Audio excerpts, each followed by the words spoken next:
One thing that's really been confusing for a lot of people for a really long time is the fact that Native Americans are historically, and sometimes even in the modern day, referred to as Indians.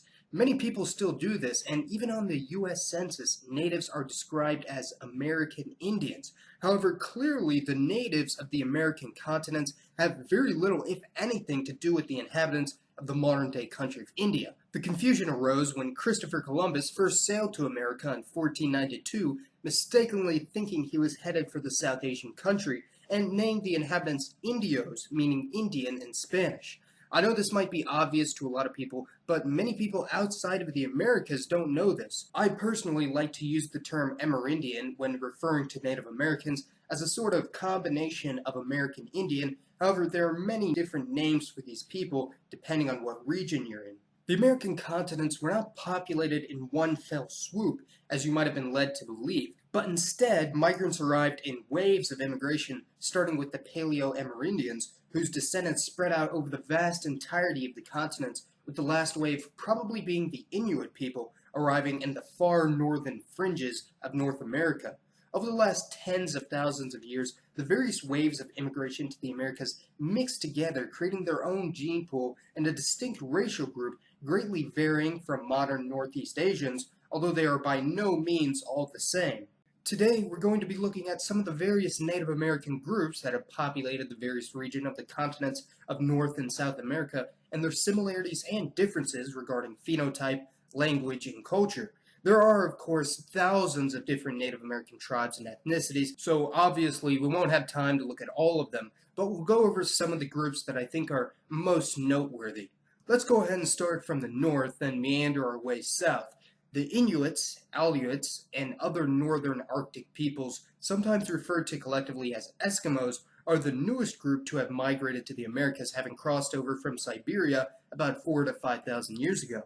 As such, they are the most closely related of any Native American group to the original Northeast Asian gene pool that all Amerindians originated from. For this reason, they are arguably the closest in appearance to modern East Asians, with the overwhelming majority of Inuits having the phenotype of a flatter face and the epicanthic eye fold of East Asians that gives their eyes their unique look. They also generally, but not always, have a lighter skin tone than other Native Americans, although they still have very dark hair and eyes. Today, the Inuits are divided into many subgroups and don't have their own countries, being relegated to the U.S. state of Alaska, the northern territories of Canada, such as Nunavut, and the territory of Greenland, which actually still belongs to the country of Denmark as an overseas possession, although the island has gained a large increase in sovereignty in the recent past.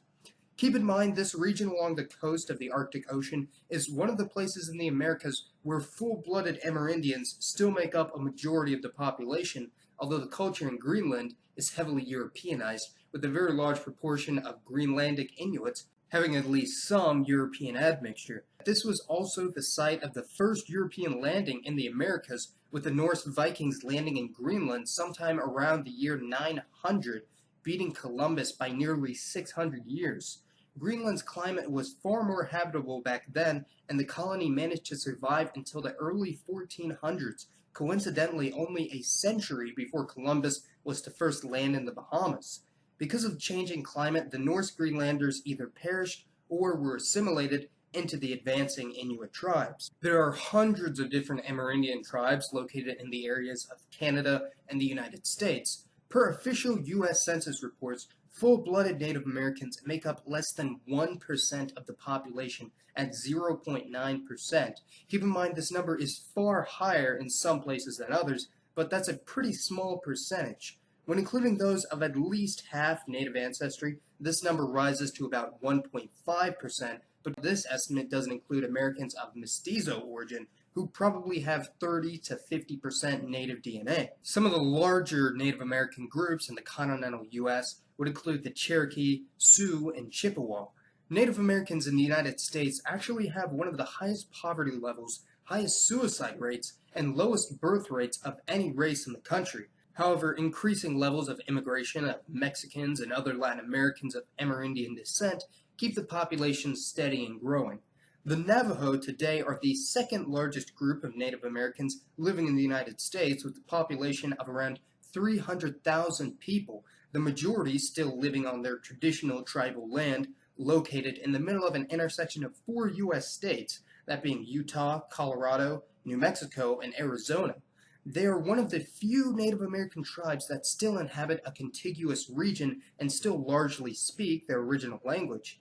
Interestingly, the Navajo were a huge assistance for the Americans during World War II, where they worked as code talkers in the Pacific, meaning that the Japanese spies intercepting American radio signals were unable to understand and interpret their strange language, the likes of which they had never heard of.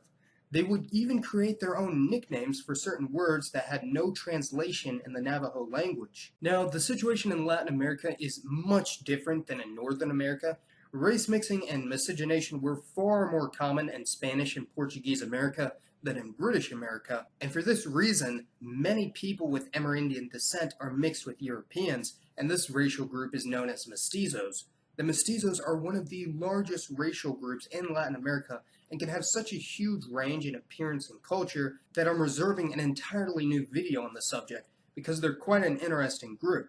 The Amerindian inhabitants of Mexico, Central America, the Caribbean, and the northern edge of South America share a common gene pool having similar characteristics, as well as a tentative linguistic connection, and are sometimes referred to as Mesoamericans. The two largest Amerindian groups in mainland Middle America would be the Aztecs, also known as the Nahua people, and the Mayans, who are actually still around in large numbers, believe it or not, with the Aztecs being the largest indigenous group in Mexico today, and the Mayans making up the majority of a couple of Mexican states, as well as making up nearly 40% of the population of Guatemala. The line between northern Amerindians and the Mesoamericans is fairly debatable, but is roughly contiguous with the U.S.-Mexican border, give or take a few hundred miles. The group of Amerindians that was most heavily impacted by European discovery and immigration was the Caribs, Taino, and Arawaks of the Caribbean. The Spanish occupation in Cuba, Hispaniola, and Puerto Rico was particularly brutal to the natives living there, with virtually the entire native populations of these regions either wiped out or absorbed into the emerging mixed-race populations in these nations. The Spanish received a particularly fierce opposition to their colonial endeavors in the Caribbean, and as such, the Spaniards were fairly merciless in dealing with Taino rebellions, which is why there are no longer any full-blooded Taino living in the area today.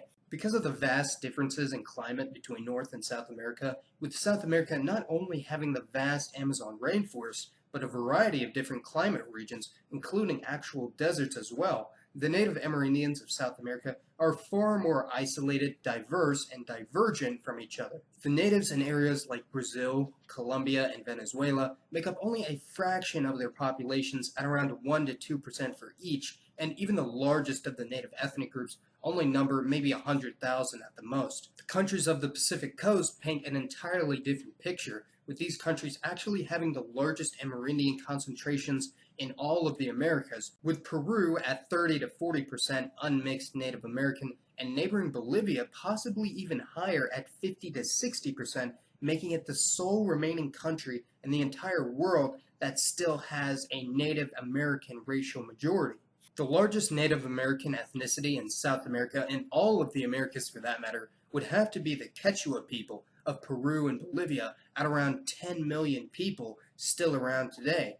They are essentially the successors of the famous Inca Empire, the last of the major pre-Columbian empires to fall to European powers. The Quechua are notable for their unique style of dress and the fact that they were some of the only native tribes in all of the Americas to have domesticated and herded livestock, that being the alpaca, for technological advancement before the arrival of the Europeans. Their empire was by far the largest and most impressive in all of pre-colonial America, with the late Inca Empire being larger than the modern-day country of Mexico in size, stretching from Ecuador to Chile, and having a population of 10 million people in the 1500s. For comparison, the United States didn't reach a population of 10 million until the 1820s, over 300 years later. However, if you've watched one of my older videos, you know that the group of Amerindians that I think is the most interesting would have to be the Yagan, or Fuegian people, on the very southern tip of South America on the island of Tierra del Fuego, the closest landmass on Earth to the frozen nightmare known as Antarctica. The Yagan are some of the weirdest genetic outliers of any population on Earth, being the only people group that could survive in the 40-degree Fahrenheit waters around the island, with any other human on the planet being dead from hypothermia in less than 20 minutes in those conditions. They truly had to adapt to survive to their harsh climate, giving proof that humans have the will to survive almost anywhere on Earth. Not only that, but when first discovered by Europeans, the Yaghan wore little to no clothing even while hunting out in the open. Unfortunately, due to outbreaks and food shortages, the Yaghan's population was utterly devastated after European contact, with there probably being very few, if any, full-blooded Fuegian tribes left today. In conclusion, the Native Americans are a very diverse and fascinating group of human beings. With so many thousands of groups, someone could dedicate an entire channel to talking about them and would never run out of content to cover. The vast majority of Native American groups and languages have yet to be properly researched or categorized, so in a way, there's still a whole new world of unexplored territory for demographers, linguists, and anthropologists to discover if they're up for it. Be sure to share this video with any friends of yours that are Native American or are curious as to who they are, and let me know your thoughts on the Native American people down in the comments below. And as always, this has been Mason. Thanks for watching, everyone, and I'll see you next time.